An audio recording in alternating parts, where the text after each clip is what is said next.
Bienvenue dans une nouvelle vidéo, dans une nouvelle présentation des livrets de Formule 1 2023.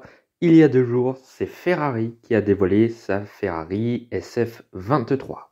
Alors chez Ferrari, on a mis vraiment les moyens sur cette présentation. Franchement, c'était la meilleure de toutes pour le moment. Non, franchement, c'était du solide.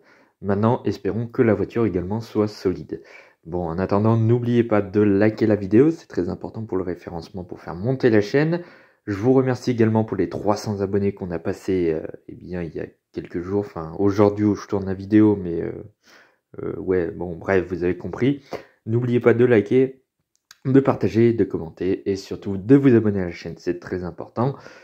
Et nous on commence avec la présentation de la livrée, comme d'habitude.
La voilà donc, cette Ferrari SF23, le prototype de l'équipe Ferrari pour cette saison. Ah ben franchement c'est une belle livrée, mais qui ne change pas énormément de sa devancière, de celle de 2022.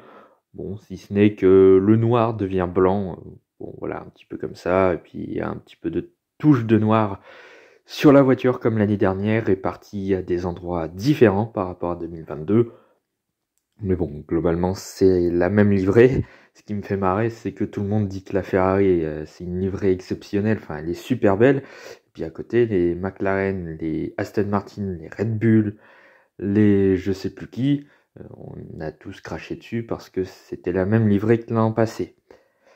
Bon, faudrait savoir. Enfin, bon, bref. Moi, je la trouve pas plus exceptionnelle que ça. Bon, elle est très belle, hein, mais bon, voilà, ça change pas des... Enfin, depuis 1950, elle change pas la livrée. Enfin, c'est toujours du rouge, quoi. Enfin, sauf des fois où c'était un petit peu différent. Mais bon, bref. Bon, tout d'abord, niveau technique, au niveau de l'avant de la voiture, il n'y a pas beaucoup. Bon, alors, il y a des changements, évidemment, il y a des améliorations. Mais bon, il y a l'aileron avant. Mais après, c'est la présentation de la voiture de 2023. La voiture a déjà roulé sur la piste. Hein. Dès la présentation de la SF23, on a pu voir la voiture rouler.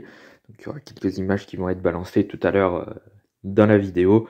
Je vous montrerai un petit peu tout ça.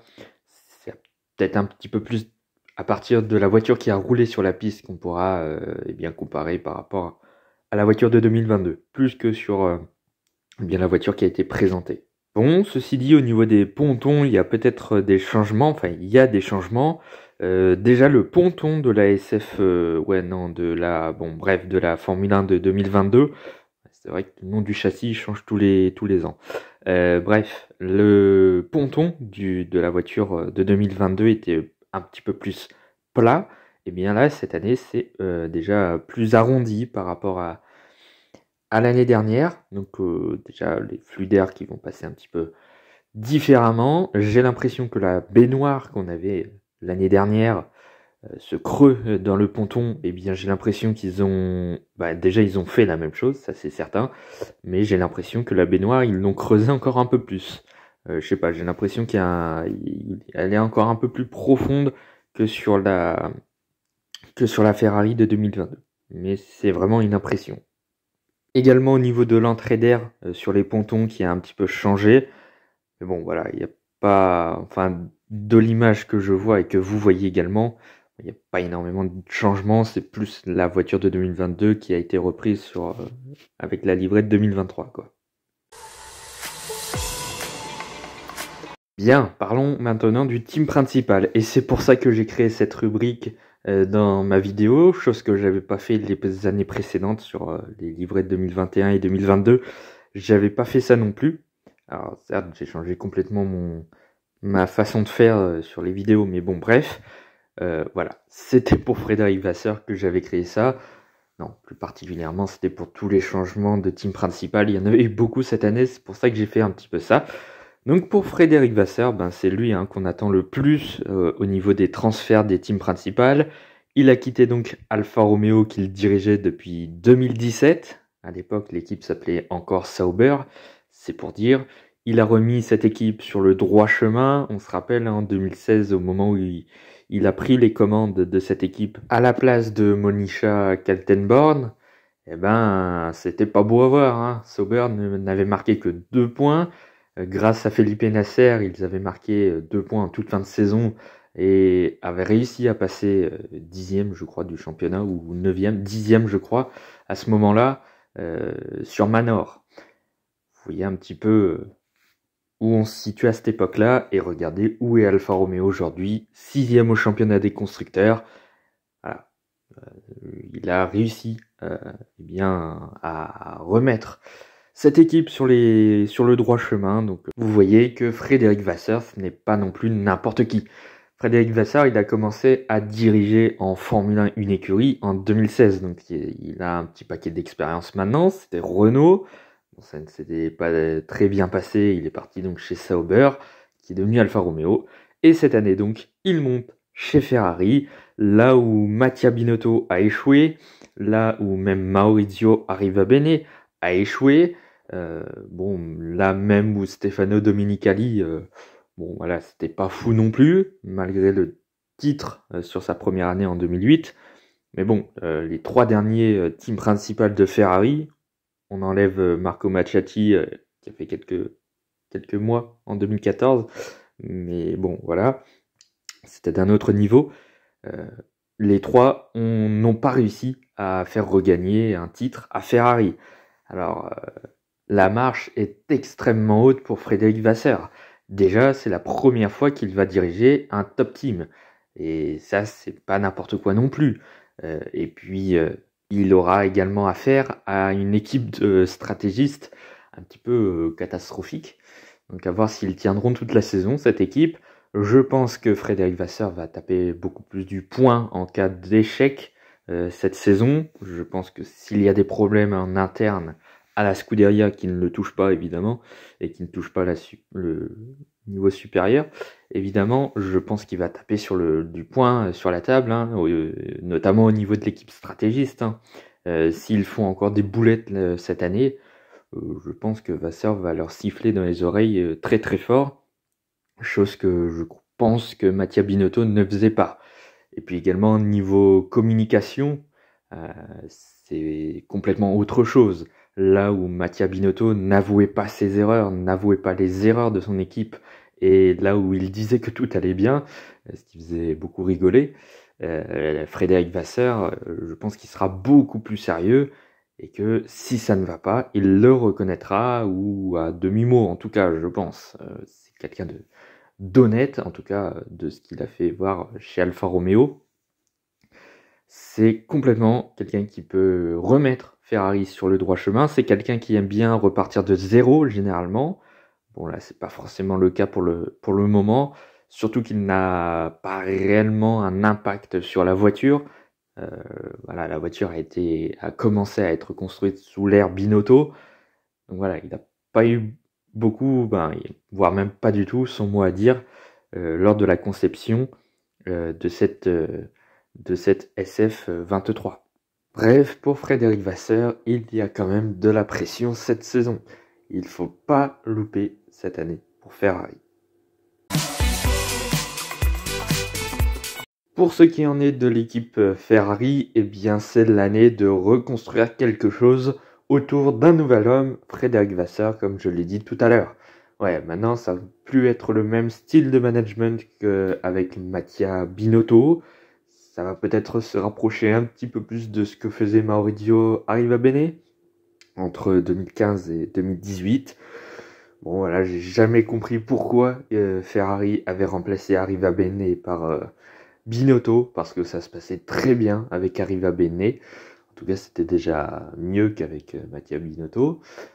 Ouais, j'ai jamais compris pourquoi ils avaient remplacé l'un par l'autre.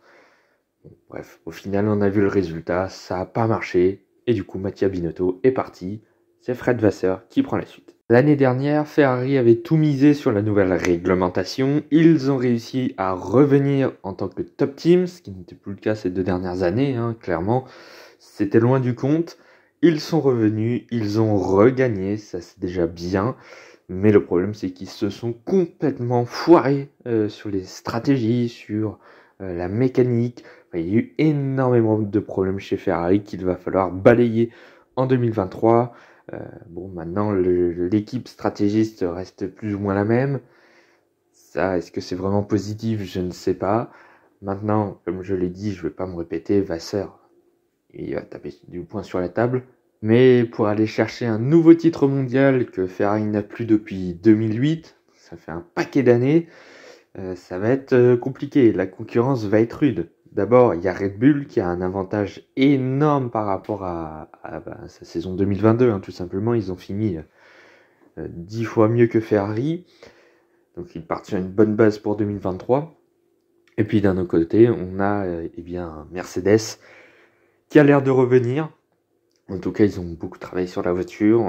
La fin de saison, on a vu que Mercedes s'est rapproché de Ferrari, si ce n'est les ont dépassés en fin d'année dernière. Donc c'est pas très positif chez Ferrari tout ça. En tout cas, il va y avoir beaucoup de concurrence. Voilà. En tout cas, ce qu'on attend le plus, c'est que Ferrari arrête de faire des erreurs stratégiques. Alors, le problème, c'est qu'on l'a vu en 2022. Quand c'était pas les erreurs stratégiques, c'était tout simplement la voiture qui ne performait pas. Par exemple, au Mexique, il s'est rien passé d'extraordinaire. Oui, mais les Ferrari ont fini 5 et 6e à plus d'une minute. Ouais, c'est compliqué quand même. Là, cette année, il va falloir allier stratégie avec performance. Et sans casser la voiture si possible. Ce serait même mieux. Bon, clairement, cet hiver, on ne peut pas savoir vraiment dans quelle dynamique est Ferrari. On n'a pas entendu beaucoup parler d'eux. Bon, on a plus entendu parler de Mercedes qu'autre chose. Même Red Bull, on n'en a pas entendu énormément parler cet hiver. Donc voilà, à voir maintenant. On parle de 30 chevaux supplémentaires sur le moteur. Bon, c'est assez particulier, enfin bizarre parce que la réglementation des moteurs est gelée pour jusqu'en 2026, je crois. Donc, ouais, bon, bizarre qu'ils aient trouvé de la performance sur le moteur. Bon, ce ne sont que des rumeurs d'ailleurs qui ont été démenties par Ferrari, mais bon, à voir. En tout cas, pour Ferrari en 2023, il va falloir beaucoup plus gagner qu'en 2022, parce qu'au final, ils n'ont remporté que 4 courses l'année dernière. C'est plutôt assez faible hein, quand même. Vu la voiture, ce qu'elle donnait, c'est faible le 4 victoires. Ils méritaient beaucoup plus. Mais ils se sont beaucoup foirés aussi. Bon, du côté de Charles Leclerc, eh bien, l'enjeu est assez élevé également. Ouais, le Monégasque, il va vouloir, eh bien, tout simplement remporter son premier titre mondial. Encore faudra-t-il avoir déjà la voiture, faudra-t-il avoir l'équipe stratégique avec lui, et puis la mécanique également avec lui, et puis ses erreurs de pilotage. Enfin bref, on a eu tout un combo l'année dernière qui a fait que Charles Leclerc était relégué assez loin au championnat et qu'au final il a même dû battre pour tout simplement obtenir ce titre de vice-champion. C'était pas gagné, il a dû vraiment se batailler au dernier Grand Prix face à Sergio Pérez. Alors que de base il devait plutôt jouer le titre de champion du monde, en tout cas vu la voiture. Ouais, ce qu'on attend de la part de Charles Leclerc, bon bah tout ce qui est stratégique, tout ce qui est mécanique, etc. Bon, on peut pas lui en vouloir, c'est pas de sa faute, mais c'est surtout les erreurs de pilotage. Il y en a eu pas mal. À Imola, où il s'est mis dans le mur assez bêtement quand même, en voulant trop attaquer. En France, alors là c'était le pompon, il allait taper le mur à un endroit où quasiment personne ne tape, et puis surtout, alors qu'il était en tête du Grand Prix, bon, c'était assez compliqué. Bon, voilà, il y a eu des petites fautes ici et là qui lui ont coûté bien des points, même si c'est rien à côté de ce qu'a fait son équipe à côté pour lui faire perdre des points. Non, ouais, en 2023, il va falloir peut-être se calmer. C'est peut-être un pilote qui ressent beaucoup la pression, je pense. Voilà, c'est ça qu'il va falloir gérer, c'est que si ça se passe mal, voilà, se calmer. Maintenant, il a l'expérience de sa saison 2022. C'était la première fois qu'il pouvait jouer le titre mondial, en tout cas sur le début de saison. Donc voilà, il a cette expérience. Je pense qu'il peut s'appuyer là-dessus pour déjà gérer la pression et puis ensuite eh bien, faire des résultats. En plus, un autre avantage, c'est que maintenant, ce n'est plus Mattia Binotto. Je pense que les deux, ils s'appréciaient pas forcément. Enfin, Charles Leclerc, je pense qu'il en veut quand même pas mal à Mattia Binotto, vu comment ils se sont pris la tête déjà en Hongrie ou avec le doigt de Binotto.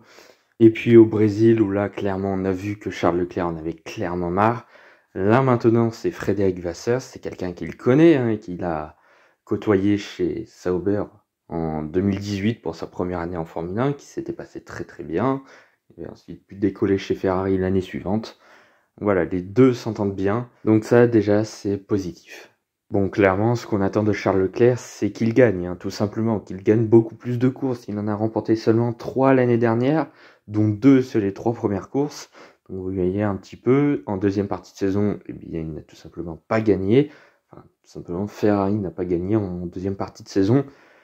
Voilà, maintenant, il faut croiser les doigts et espérer que la Ferrari soit au moins au niveau de la Red Bull et de la Mercedes.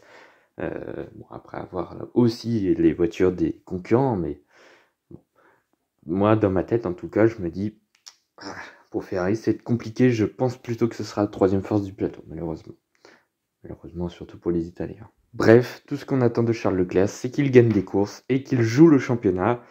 Mais il va y avoir beaucoup de concurrence cette année, si ce n'est peut-être les 6 pilotes qui vont pouvoir jouer le titre, ou du moins 4. J'exclus peut-être Sainz et Perez. Du côté de chez Carlos Sainz, là la situation est un petit peu plus critique. Il sort d'une saison 2022 qui a été pas franchement réussie. Lui aussi a commis pas mal d'erreurs, lui aussi a eu des problèmes avec l'équipe au niveau stratégique, au niveau mécanique également. Ouais, Carlos Sainz n'a pas été non plus ménagé de tout cela, mais quand même, son niveau global a été plutôt faible. Il a été assez loin de Charles Leclerc. Ça a été vraiment une déception pour moi.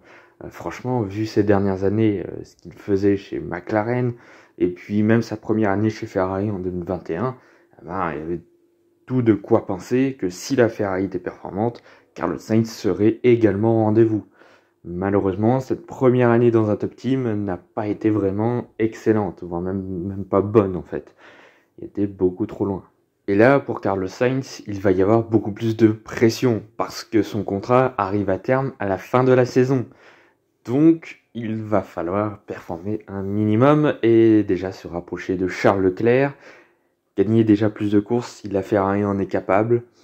Voilà, se rapprocher en qualification également, un petit peu de partout en fait, parce que Sainz a été assez loin de Leclerc un peu partout, que ce soit en qualification ou en course. Bon, de là à ce qu'il joue le titre mondial avec Charles Leclerc, je pense pas. Un autre problème pour Carlos Sainz, c'est que maintenant c'est plus Mattia Binotto, c'est Frédéric Vasseur.